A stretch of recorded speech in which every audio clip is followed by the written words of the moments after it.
Sony's console hardware plans have been, well, leaky to say the least. We've known about the existence of a mid-cycle console refresh from Sony for the past several months, at least as far back as the massive Eurogamer leak on what was called the PlayStation 4 Neo. Sony scheduled a conference on September 7th to talk about the new hardware. The PlayStation 4 Pro wasn't a surprise to anyone, although the name was. Pro? Really? That's swiping about the only original thing Apple's done in recent times, which is to rename their high-end iPad SKUs. Quite honestly, we like the sound of PS4 Neo a lot more than PlayStation 4 Pro. Isn't professional the very antithesis of leisure? But semantic quibbles aside, the PlayStation 4 Pro is here to stay. More significant is Sony's 4K push with the PlayStation 4 Pro. Earlier reports about the Neo seem to indicate that Sony had largely conceded the 4K console space to Microsoft, focusing instead on delivering a platform for richer 1080p experiences at higher frame rates. However, with the PS4 Pro announcement, it seems that Sony's angling towards Microsoft's Scorpio pitch. Largely identical visuals and frame rate, just at higher resolutions. The question here then is whether the PlayStation 4 Pro, with its relatively modest 4.2 teraflop GPU, can hand in native 4K experiences. The short answer? It can't, at least apart from graphically unintensive titles or last-gen remastered titles like The Last of Us. We run an NVIDIA 980 Ti here that's quite a bit more powerful than either PS4 Pro's GPU or the upcoming Scorpios, and playable 4K gaming remains a challenge. Considering that the Polaris architecture uses more or less the same GCN cores we've seen in AMD parts since 2012, it becomes fairly straightforward to directly compare the PlayStation 4 Pro's specs with an equivalent PC build. Teraflops do equal teraflops here as long as everyone's on the same GCN boat. Before we proceed further, let's quickly list out the PlayStation 4 Pro's key tech specs. Processor is an 8-core processor at 2.1 GHz based on the Jaguar architecture. The GPU is a Polaris 10-based GPU with 2304 shader cores running at 911 MHz, offering 4.2 teraflops of compute power.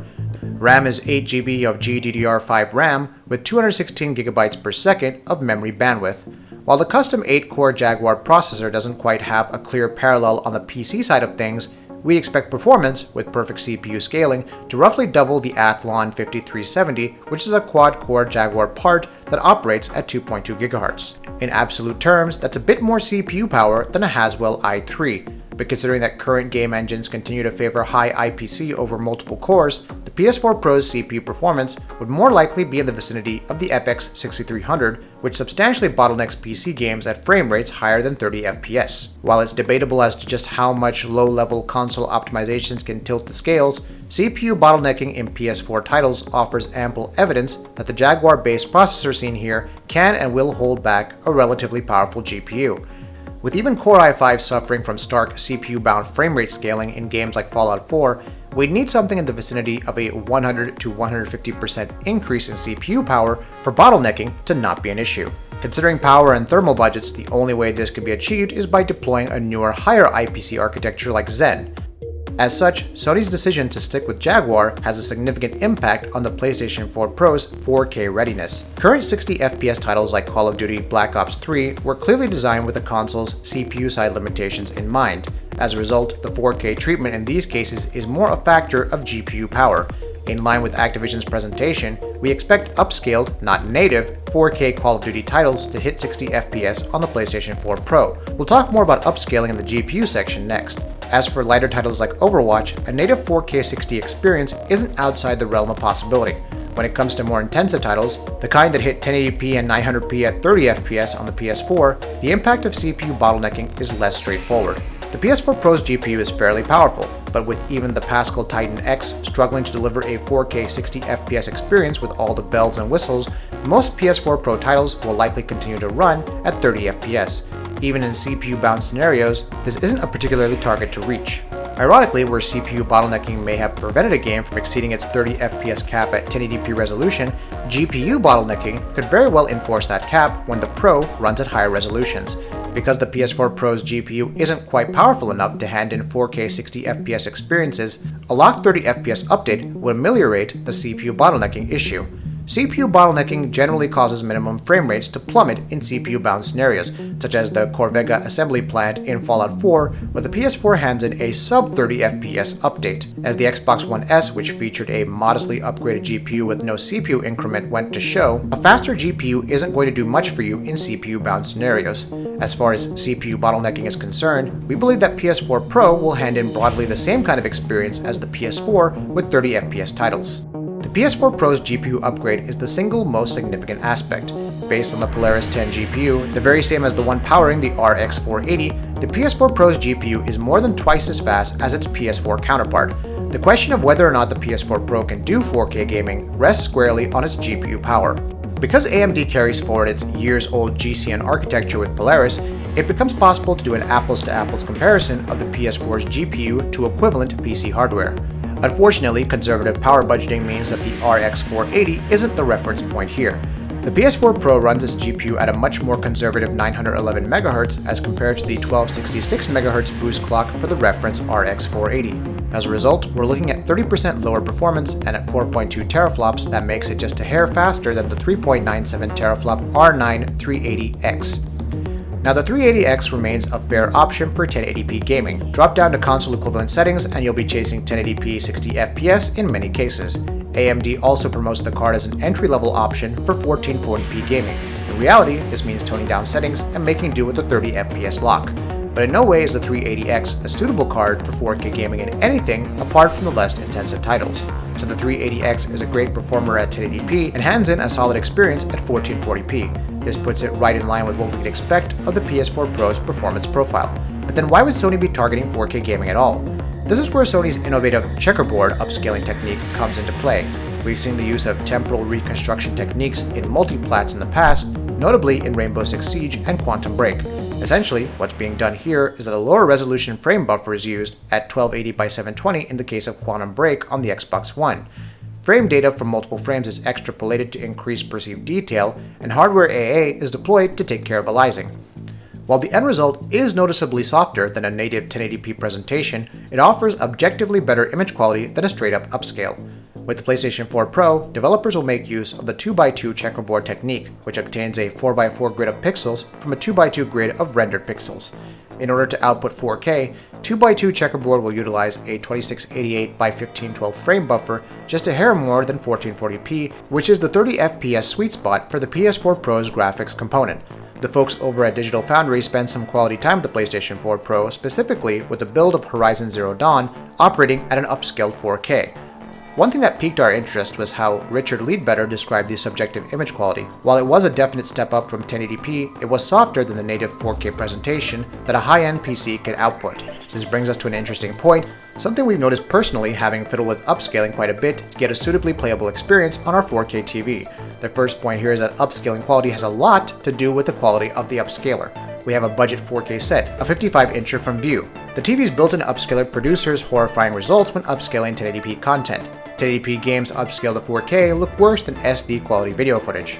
On the other hand, Nvidia's GPU scaling option is near transformative.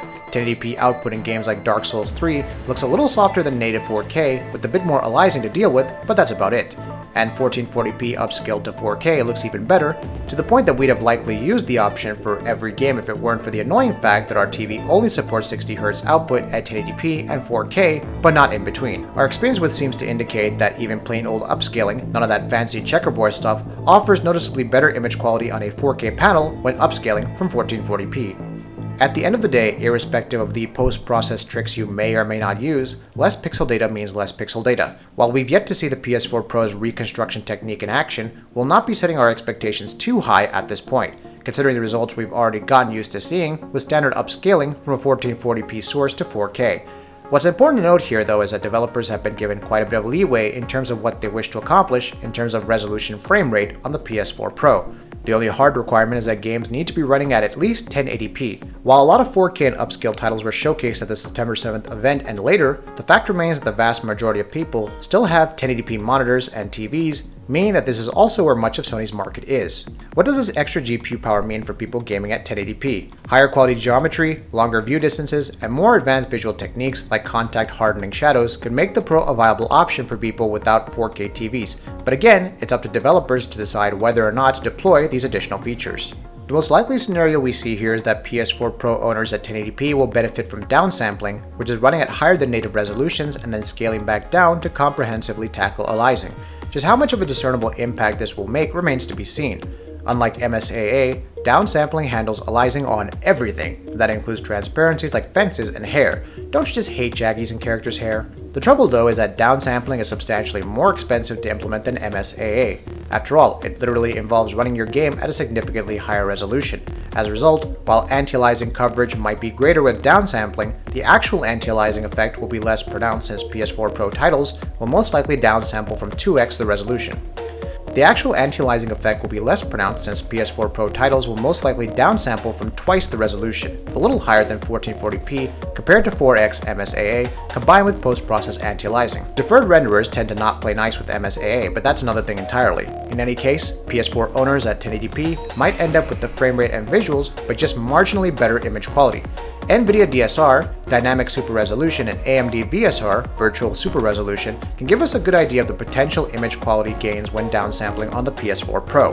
While a 4x downsample from 3840 by 2160 down to 1080p undoubtedly offers fantastic AA coverage, a 2x downsample, more in line with what the PS4 Pro can offer, really can feel like a waste of GPU power at times.